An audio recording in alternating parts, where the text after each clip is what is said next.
Hello everyone good morning आपण मानक स्वागत करुच्ची आशा करुच्ची आपण माने समस्ते भलरे थिबे। आज आम ओटीईटी 2026 पई ओडिया पेडागोजीर किछि इंपोर्टेंट क्वेश्चन गुड़िक एथि डिस्कस करिबा। आगामी आपणकर ओटीईटी एंड जूनियर टीचर पई आपण मन क्लास टी बहुत ही हेल्पफुल रहिबो। तो सेथि पई आपण माने क्लास को कंप्लीटली देखंतु। जदि प्रथम करी चैनल रे आछथि ताहाली चैनल को सब्सक्राइब रखु जहाँफल कि आपण मैंने डेली क्लास देखा पारे। तो अलरेडी बहुत सारा ओटीटी क्लास कराई तो आपण मैंने जाइए देखिपारे प्लेलिस्ट अच्छी। तो चलतु डेरी नक आरंभ करवा क्लास। तो देखो फास्ट क्वेश्चन रही मातृभाषा शिक्षादान शिक्षकों केउं गुणटी रहिबा दरकार। मातृभाषा शिक्षादान शिक्षकों केउं गुणटी रहिबा दरकार। भाषा ज्ञान ना विषय ज्ञान ना शिक्षादान अभिज्ञता ना धैर्य। कौटा राइट आंसर? राइट आंसर हूँ आपंकर ऑप्शन नंबर डी धैर्य रहिबा दरकार मन रखिए। तो ऑप्शन नंबर डी हूँ आपंकर राइट आंसर। तो नेक्स्ट देखा। तो नेक्स्ट क्वेश्चन रही पिलामानंकु दल दल करी बसई सेमानंको भितरे आलोचना करने को सुजोग देले केउं दक्षतार विकास घटे। कहिबा ना शुणा ना पढ़ा ना स्वशिक्षण केउं दक्षता विकास घटी थाए। कौटा राइट आंसर? राइट आंसर हूँ आपंकर ऑप्शन नंबर डी स्वशिक्षण।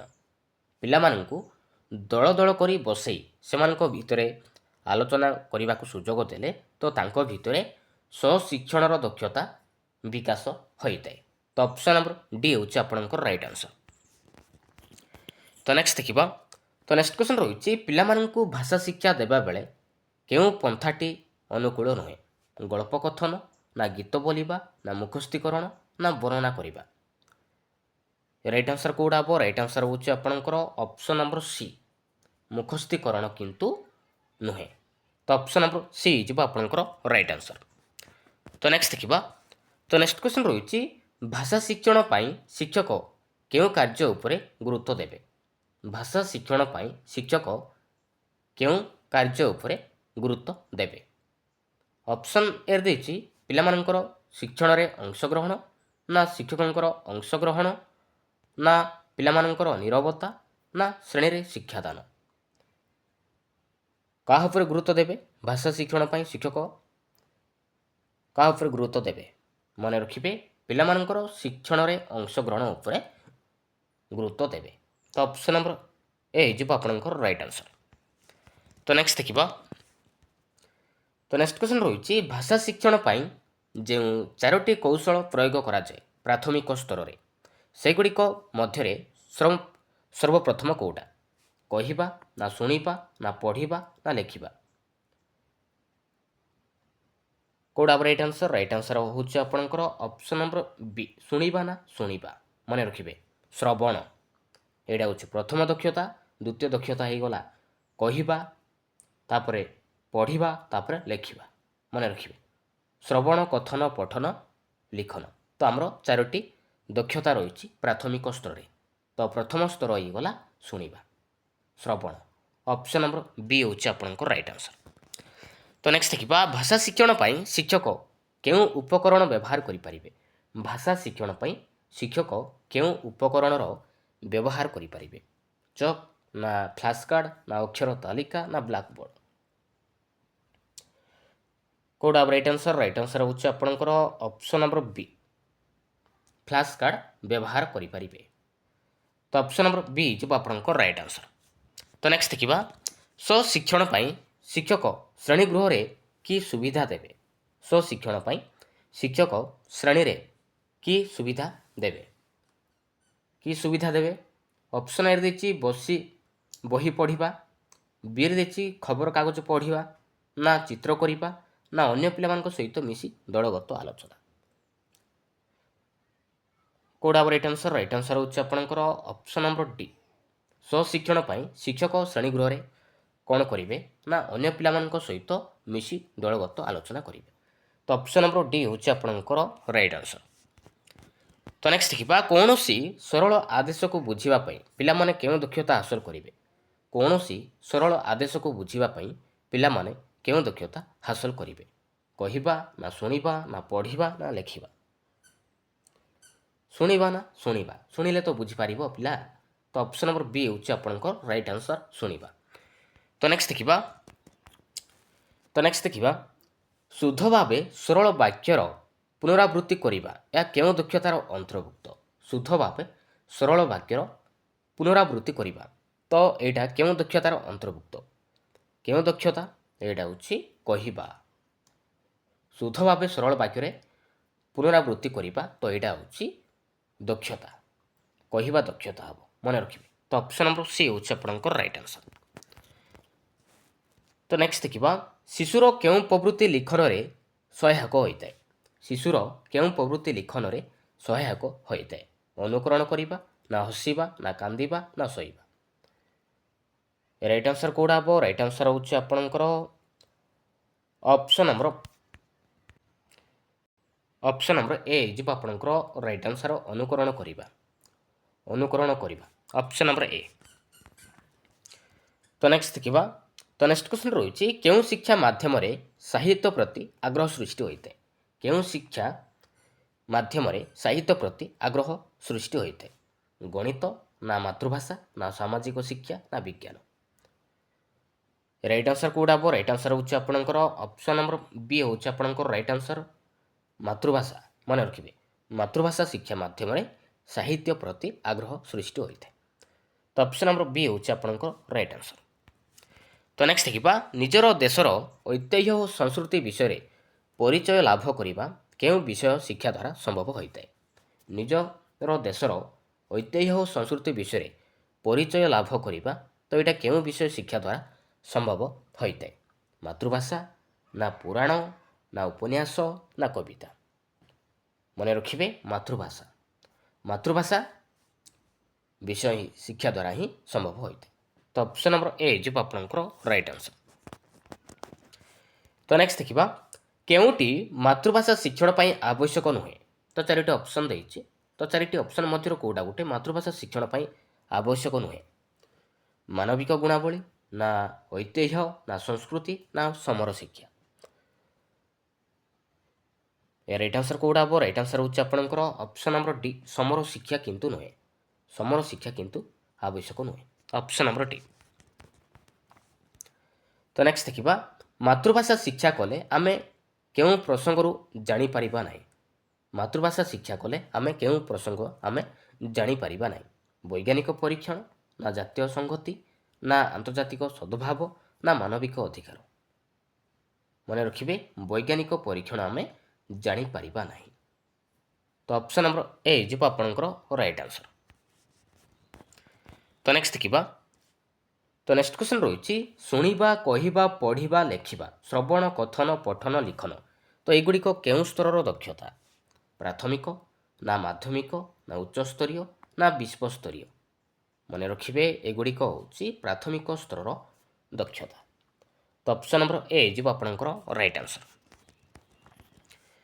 ତ ନେକ୍ସଟ ଦେଖିବା ଶିଶୁଟି ଜନ୍ମ ହେବା ପରେ କେଉଁ ଦକ୍ଷତା ଅର୍ଜନ କରିବାକୁ ପ୍ରଥମେ ଚେଷ୍ଟା କରିଥାଏ?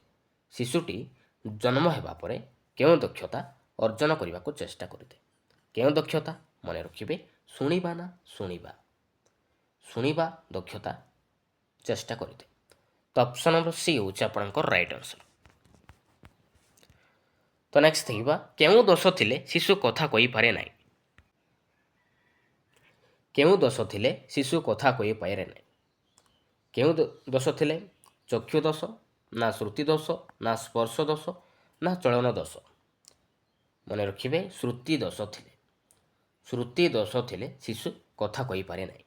ତ ଅପସନ୍ ନମ୍ବର ବି ହେଉଛି ଆପଣଙ୍କର ରାଇଟ୍ ଆନ୍ସର୍। ତ ନେକ୍ସଟ ଦେଖିବା ପିଲାମାନେ ପରିବାର ଭିତରେ ବୁଢ଼ୀ ମାଙ୍କୁ କାହିଁକି ଭଲ ପାଆନ୍ତି? ପିଲାମାନେ ପରିବାର ଭିତରେ ବୁଢ଼ୀ ମାଙ୍କୁ କାହିଁକି ଭଲ ପାଆନ୍ତି? ସେବା ପାଇବା ପାଇଁ ନା ଖାଦ୍ୟ ଖୁଆଇବା ପାଇଁ ନା ଗପ ଶୁଣିବା ପାଇଁ ନା ସୁରକ୍ଷା ପାଇଁ? କ'ଣ ପାଇଁ? ମନେ ରଖିବେ ଗପ ଶୁଣିବା ପାଇଁ। ପିଲାମାନେ ପରିବାର ଭିତରେ ବୁଢ଼ୀ ମାଙ୍କୁ ଗପ ଶୁଣିବା ପାଇଁ ଭଲ ପାଆନ୍ତି। ତ ଅପସନ୍ ନମ୍ବର ସି ଯିବ ଆପଣଙ୍କର ରାଇଟ୍ ଆନ୍ସର୍। ତ ନେକ୍ସଟ ଦେଖିବା ଶିଶୁଟି ବିଦ୍ୟାଳୟକୁ ଆସିବା ପରେ ଶିକ୍ଷକ ପ୍ରଥମେ ମାତୃଭାଷା ପାଇଁ କିପରି ଆଗ୍ରହୀ କରାଇବେ? ଶିଶୁଟି ବିଦ୍ୟାଳୟକୁ ଆସିବା ପରେ ଶିକ୍ଷକ ପ୍ରଥମେ ମାତୃଭାଷା ପାଇଁ କିପରି ଆଗ୍ରହ କରାଇବେ? ବହି ପଢ଼ାଇବା, ନା ଅକ୍ଷର ଘୋଷାଇବା, ନା ଅକ୍ଷର ଲେଖିବା, ନା ଗଳ୍ପ ଓ ଗୀତ ଶୁଣାଇବା? ପ୍ରଥମେ ଶିକ୍ଷକ କ'ଣ କରିବେ ନା ପ୍ରଥମେ ଗଳ୍ପ ଓ ଗୀତ ଶୁଣାଇବେ ମନେ ରଖିବେ। ତ ଅପସନ୍ ନମ୍ବର ଡି ହେଉଛି ଆପଣଙ୍କ ରାଇଟ୍ ଆନ୍ସର। ତ ନେକ୍ସଟ ଦେଖିବା ମାତୃଭାଷା ଶିକ୍ଷଣ ଦ୍ୱିତୀୟ ଦକ୍ଷତାଟି କ'ଣ? ମାତୃଭାଷା ଶିକ୍ଷଣର ଦ୍ୱିତୀୟ ଦକ୍ଷତାଟି କ'ଣ? କହିବା, ନା ଶୁଣିବା, ନା ଲେଖିବା, ନା ପଢ଼ିବା? ମନେ ରଖିବେ କହିବା। କଥନ ହେଉଛି ଦ୍ୱିତୀୟ ଦକ୍ଷତା। ଆଉ ପ୍ରଥମ ହିଁ ଗଲା ଶୁଣିବା, ତାପରେ କହିବା, ତାପରେ ପଢ଼ିବା, ତାପରେ ଲେଖିବା। ତ ନେକ୍ସଟ ଦେଖିବା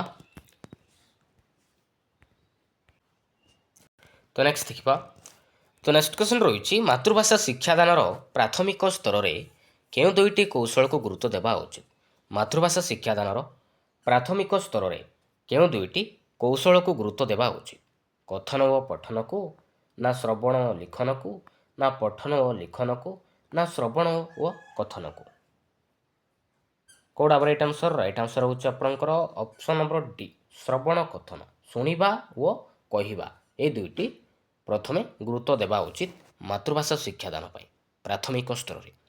ତ ଅପସନ୍ ନମ୍ବର ଡି ହେଉଛି ଆପଣଙ୍କର ରାଇଟ୍ ଆନ୍ସର। ତ ନେକ୍ସଟ ଦେଖିବା ବିଦ୍ୟାଳୟକୁ ଆସିବା ପୂର୍ବରୁ ଶିଶୁ କେଉଁ ଭାଷାରେ ଦକ୍ଷତା ଅର୍ଜନ କରିଥାଏ? ବିଦ୍ୟାଳୟକୁ ଆସିବା ପୂର୍ବରୁ ଶିଶୁ କେଉଁ ଭାଷାରେ ଦକ୍ଷତା ଅର୍ଜନ କରିଥାଏ? ଲିଖିତ ଭାଷା, ନା ବୌଦ୍ଧିକ ଭାଷା, ନା ମାନକ ଭାଷା, ନା କଥିତ ଭାଷା? କୋଉଟା ରାଇଟ୍ ଆନ୍ସର? ରାଇଟ୍ ଆନ୍ସର ହେଉଛି ଆପଣଙ୍କର ଅପସନ୍ ନମ୍ବର ଡି ହେଉଛି ଆପଣଙ୍କର ରାଇଟ୍ ଆନ୍ସର କଥିତ ଭାଷା। ବିଦ୍ୟାଳୟକୁ ଆସିବା ପୂର୍ବରୁ ଶିଶୁ କଥିତ ଭାଷା ଦକ୍ଷତା ଅର୍ଜନ କରିଥାଏ। ତ ଅପସନ୍ ନମ୍ବର ଡି ହେଉଛି ଆପଣଙ୍କର ରାଇଟ୍ ଆନ୍ସର। ତ ନେକ୍ସଟ ଦେଖିବା କେଉଁଟି ମାତୃଭାଷା ଶିକ୍ଷାଦାନରେ ମୂଲ୍ୟାୟନର ବିଧିର ଉଦ୍ଦେଶ୍ୟ ସମ୍ପର୍କ ନୁହେଁ? ତ ଚାରିଟି ଅପସନ୍ ଦେଇଛି। ତ ଚାରିଟି ଅପସନ୍ ମଧ୍ୟରୁ କେଉଁଟା ଗୋଟେ ମାତୃଭାଷା ଶିକ୍ଷାଦାନର ମୂଲ୍ୟାୟନର ଉଦ୍ଦେଶ୍ୟ କେଉଁଟା ନୁହେଁ? ଅପସନ୍ ଏ ଦେଇଛି ପଢ଼ାଶୁଣାରେ ଅଧିକ ମନୋନିବେଶ କରିବା ପାଇଁ ଉତ୍ସାହିତ କରିବା, ନା ପାଠଦାନକୁ ବ୍ୟକ୍ତିକେନ୍ଦ୍ରିକ ସହଜ ଓ ସରଳ କରିବା, ନା ବେଶୀ ନମ୍ବର ରଖୁଥିବା ଶିଶୁମାନଙ୍କୁ ପୁରସ୍କୃତ କରିବା, ନା ଛାତ୍ରଛାତ୍ରୀମାନଙ୍କ ଦୁର୍ବଳତା ଚିହ୍ନଟ କରି ତା ନିରାକରଣ କରିବା? କୋଉଟା ଗୋଟେ ମାତୃଭାଷା ଶିକ୍ଷାଦାନର ଗୋଟେ ଉଦ୍ଦେଶ୍ୟ ନୁହେଁ? କୋଉଟା ରାଇଟ୍ ଆନ୍ସର? ରାଇଟ୍ ଆନ୍ସର ହେଉଛି ଆପଣଙ୍କର ଅପସନ୍ ନମ୍ବର ସି ବେଶୀ ନମ୍ବର ରଖୁଥିବା ଶିଶୁମାନଙ୍କୁ ପୁରସ୍କୃତ କରିବା। ଏଇଟା କିନ୍ତୁ ମାତୃଭାଷା ଶିକ୍ଷାଦାନର ଗୋଟେ ଉଦ୍ଦେଶ୍ୟ ନୁହେଁ। ତ ଅପସନ୍ ନମ୍ବର ସି ହେଉଛି ଆପଣଙ୍କର ରାଇଟ୍ ଆନ୍ସର। ତ ନେକ୍ସଟ ଦେଖିବା ନେକ୍ସଟ କ୍ୱେଶ୍ଚନ୍ ରହିଛି ବର୍ଣ୍ଣଶୁଦ୍ଧି ନିରାକରଣ ପାଇଁ କେଉଁଟି ଅଧିକ ଉପଯୋଗୀ? କଥୋପକଥନ, ନା ବିରାମ ଚିହ୍ନର ବ୍ୟବହାର, ନା ଦ୍ରୁତ ପଠନ, ନା ଲିଖନ ଅଭ୍ୟାସ? ବର୍ଣ୍ଣଶୁଦ୍ଧି ନିରାକରଣ ପାଇଁ କେଉଁଟି ଅଧିକ ଉପଯୋଗୀ ହୋଇଥାଏ? କେଉଁଟି? ଲିଖନର ଅଭ୍ୟାସ ଅଧିକ ଉପଯୋଗୀ ହୋଇଥାଏ। ତ ଅପସନ୍ ନମ୍ବର ଡି ହେଉଛି ଆପଣଙ୍କର ରାଇଟ୍ ଆନ୍ସର। ତ ନେକ୍ସଟ ଦେଖିବା ଭାଷା ଶିକ୍ଷାର ସର୍ବନିମ୍ନ ଦକ୍ଷତା କେତୋଟି? ଭାଷା ଶିକ୍ଷାର ସର୍ବନିମ୍ନ ଦକ୍ଷତା କେତୋଟି? କେତୋଟି? ମନେ ରଖିବେ 9ଟି। 9ଟି ରହିଛି। Option number C. ତ ନେକ୍ସଟ ଦେଖିବା ପ୍ରାଥମିକ ସ୍ତରରେ ମାତୃଭାଷା ଶିକ୍ଷାଦାନ ପାଇଁ କେଉଁ ଭାଷା ମାଧ୍ୟମଟି ଫଳପ୍ରଦ ନୁହେଁ? ପୁସ୍ତକର ଭାଷା, ନା ଆଞ୍ଚଳିକ ଭାଷା, ନା ପାରିବାରିକ ଭାଷା, ନା କଥିତ ଭାଷା? ପ୍ରାଥମିକ ସ୍ତରରେ ମାତୃଭାଷା ଶିକ୍ଷାଦାନ ପାଇଁ କେଉଁ ଭାଷାଟି ଫଳପ୍ରଦ ନୁହେଁ? ମନେ ରଖିବେ ପୁସ୍ତକର ଭାଷା ନୁହେଁ। ତ ଅପସନ୍ ନମ୍ବର ଏ ଯିବ ଆପଣଙ୍କର ରାଇଟ୍ ଆନ୍ସର। ତ ନେକ୍ସଟ ଦେଖିବା କେଉଁଟି ପ୍ରାକ୍ ଲିଖନ କାର୍ଯ୍ୟକ୍ରମ ସମ୍ପର୍କିତ ନୁହେଁ? ତ ଚାରିଟି ଅପସନ୍ ଦେଇଛି। ତ ଚାରିଟି ଅପସନ୍ ମଧ୍ୟରୁ କେଉଁଟା ଗୋଟେ ପ୍ରାକ୍ ଲିଖନ କାର୍ଯ୍ୟକ୍ରମ ସମ୍ପର୍କ କେଉଁଟା ନୁହେଁ? ବିନ୍ଦୁ ଯୋଡ଼ି ଚିତ୍ର ଆଙ୍କିବା, ନା ଦୁଇ ଧାଡ଼ି ମଧ୍ୟରେ ଅକ୍ଷର ଲେଖିବା, ନା ଗୋଟିଏ ଗୋଲାକାର ଠ ଲେଖିବା, ନା ଚିତ୍ର ମଧ୍ୟରେ ରଙ୍ଗ ଦେବା? ରାଇଟ୍ ଆନ୍ସର କେଉଁଟା ହେବ? ରାଇଟ୍ ଆନ୍ସର ହେଉଛି ଆପଣଙ୍କର ଅପସନ୍ ନମ୍ବର ବି ଦୁଇ ଧାଡ଼ି ମଧ୍ୟରେ ଅକ୍ଷର ଲେଖିବା। ଏଇଟା କିନ୍ତୁ ପ୍ରାକ୍ ଲିଖନ କାର୍ଯ୍ୟକ୍ରମର ସମ୍ପର୍କ ନୁହେଁ। ତ ନେକ୍ସଟ ଦେଖିବା ଶୁଦ୍ଧ ଶବ୍ଦ ଲିଖନ ପାଇଁ କେଉଁଟି ଆବଶ୍ୟକ? ଶୁଦ୍ଧ ଶବ୍ଦ ଲିଖନ ପାଇଁ କେଉଁଟି ଆବଶ୍ୟକ? କେଉଁଟି ଆବଶ୍ୟକ? ମନେ ରଖିବେ ବନାନ ଖେଳର ଆବଶ୍ୟକ। ତ ଅପସନ୍ ନମ୍ବର ବି ହେଉଛି ଆପଣଙ୍କର ରାଇଟ୍ ଆନ୍ସର। ତ ନେକ୍ସଟ ଦେଖିବା କେଉଁ ପ୍ରକାର ମୂଲ୍ୟାୟନରେ ପ୍ରଶ୍ନଗୁଡ଼ିକ ମୁଖ୍ୟତଃ ପାଠ୍ୟକ୍ରମ ବହିର୍ଭୂତ ହୋଇଥାଏ? କେଉଁ ପ୍ରକାରର ମୂଲ୍ୟାୟନରେ ପ୍ରଶ୍ନଗୁଡ଼ିକ ମୁଖ୍ୟତଃ ପାଠ୍ୟକ୍ରମ ବହିର୍ଭୂତ ହୋଇଥାଏ? ଉପଲବ୍ଧି ପରୀକ୍ଷଣ, ନା ପ୍ରବୀଣତା ପରୀକ୍ଷଣ, ନା ଲବ୍ଧଜ୍ଞାନ ପରୀକ୍ଷଣ, ନା ସାମଗ୍ରିକ ମୂଲ୍ୟାୟନ? ରାଇଟ୍ ଆନ୍ସର କେଉଁଟା ହେବ? ରାଇଟ୍ ଆନ୍ସର ହେଉଛି ଆପଣଙ୍କର ଅପସନ୍ ନମ୍ବର ବି ହେଉଛି ଆପଣଙ୍କର ରାଇଟ୍ ଆନ୍ସର ପ୍ରବୀଣତା ପରୀକ୍ଷଣ। ପ୍ରବୀଣତା ପରୀକ୍ଷଣ ମୂଲ୍ୟାୟନରେ ପ୍ରଶ୍ନଗୁଡ଼ିକ ମୁଖ୍ୟତଃ ପାଠ୍ୟକ୍ରମ ବହିର୍ଭୂତ ହୋଇଥାଏ। ତ ଅପସନ୍ ନମ୍ବର ବି ହେଉଛି ଆପଣଙ୍କ ରାଇଟ୍ ଆନ୍ସର।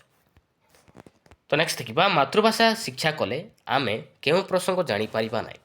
ମାତୃଭାଷା ଶିକ୍ଷା କଲେ ଆମେ କେଉଁ ପ୍ରସଙ୍ଗକୁ ଆମେ ଜାଣିପାରିବା ନାହିଁ? ବୈଜ୍ଞାନିକ ପରୀକ୍ଷଣ, ନା ଜାତୀୟ ସଂଗତି, ନା ଆନ୍ତର୍ଜାତୀୟ ସଦ୍ଭାବ, ନା ମାନବିକ ଅଧିକାର? ମନେ ରଖିବେ ବୈଜ୍ଞାନିକ ପରୀକ୍ଷଣ ଆମେ ଜାଣିପାରିବା ନାହିଁ। ତ ଅପସନ୍ ନମ୍ବର ଏ ଯିବ ଆପଣଙ୍କର ରାଇଟ୍ ଆନ୍ସର। ତ ନେକ୍ସଟ ଦେଖିବା କେଉଁ ଦୋଷ ଥିଲେ ଶିଶୁ କଥା କହିପାରେ ନାହିଁ? କେଉଁ ଦୋଷ? ମନେ ରଖିବେ ଶ୍ରୁତି ଦୋଷ, ନା ଶ୍ରୁତି ଦୋଷ ଥିଲେ ଶିଶୁ କଥା କହିପାରେ ନାହିଁ। ଏବେ ଦେଖିବା NCF 5 ପୁରା ନାମ କ'ଣ? NCF ଫୁଲ୍ ଫର୍ମ କ'ଣ ହେବ? କେଉଁଟା ହେବ ରାଇଟ୍ ଆନ୍ସର? ରାଇଟ୍ ଆନ୍ସର ହେଉଛି ଆପଣଙ୍କର option number D national curriculum framework. ମନେ ରଖିବେ NCF ଫୁଲ୍ ଫର୍ମ ହେଉଛି ନ୍ୟାସନାଲ୍ କରିକୁଲମ୍ ଫ୍ରେମୱାର୍କ। ତ ଅପସନ୍ ନମ୍ବର ଡି। ପଠନକୁ ଆମେ ମୁଖ୍ୟତଃ କେତେ ଭାଗରେ ବିଭକ୍ତ କରିପାରିବା? ତ ପଠନ କେତେ ଭାଗରେ ବିଭକ୍ତ କରାଯାଇଛି? ପଠନକୁ କେତେ ଭାଗରେ? ମନେ ରଖିବେ ଦୁଇ ଭାଗରେ। ଗୋଟେ ହେଉଛି ତାତ୍ତ୍ୱିକ ପଠନ, ଆଉ ଗୋଟେ ହେଉଛି ବ୍ୟାପକ ପଠନ। ମନେ ରଖିବେ। ତ ଅପସନ୍ ନମ୍ବର ଏ ଯିବ ଆପଣଙ୍କର ରାଇଟ୍ ଆନ୍ସର। ତ ନେକ୍ସଟ ଦେଖିବା ଶ୍ରେଣୀରେ ପରୀକ୍ଷା ଉପଯୋଗୀ ଯେଉଁ ପଠନ କରାଯାଏ ତାକୁ କ'ଣ କୁହାଯାଏ? ଶ୍ରେଣୀରେ ପରୀକ୍ଷା ଉପଯୋଗୀ ଯେଉଁ ପଠନ କରାଯାଏ ତାକୁ କ'ଣ କୁହାଯାଏ? ତାକୁ ଆମେ କହିବା ତାତ୍ତ୍ୱିକ ପଠନ ବୋଲି କୁହାଯାଏ। ତ ଅପସନ୍ ନମ୍ବର ଏ ଯିବ ଆପଣଙ୍କର ରାଇଟ୍ ଆନ୍ସର। ତ ନେକ୍ସଟ ଦେଖିବା ଆଜିକାଲି କେଉଁ ଶିକ୍ଷଣ ଉପରେ ଗୁରୁତ୍ୱ ଦିଆଯାଇଛି? ଆଜିକାଲି କେଉଁ ଶିକ୍ଷଣ ଉପରେ ଅଧିକ ଗୁରୁତ୍ୱ ଦିଆଯାଇଛି? ମାର୍ଗ ପ୍ରଦର୍ଶନ ଶିକ୍ଷଣ, ନା ସହଶିକ୍ଷଣ, ନା ଘୋଷିବା ପ୍ରଣାଳୀ, ନା ଉତାରି ନେବା? ମନେ ରଖିବେ ସହଶିକ୍ଷଣ ଉପରେ ହିଁ ଅଧିକ ଗୁରୁତ୍ୱ ଦିଆଯାଇଛି। ତ ଅପସନ୍ ନମ୍ବର ବି ହେଉଛି ଆପଣଙ୍କର ରାଇଟ୍ ଆନ୍ସର।